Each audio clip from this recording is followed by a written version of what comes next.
చూడండి పదే పదే పడే ఆతన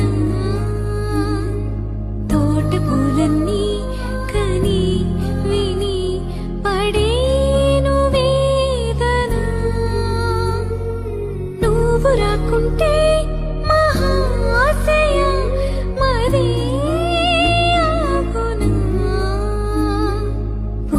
తీగలతో పడి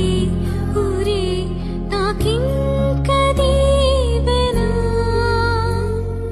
చూసే కన్నుల ఆరాటం రాసే చేతికి మోమాటం తలచి వలచి పిలచి అలసి నీ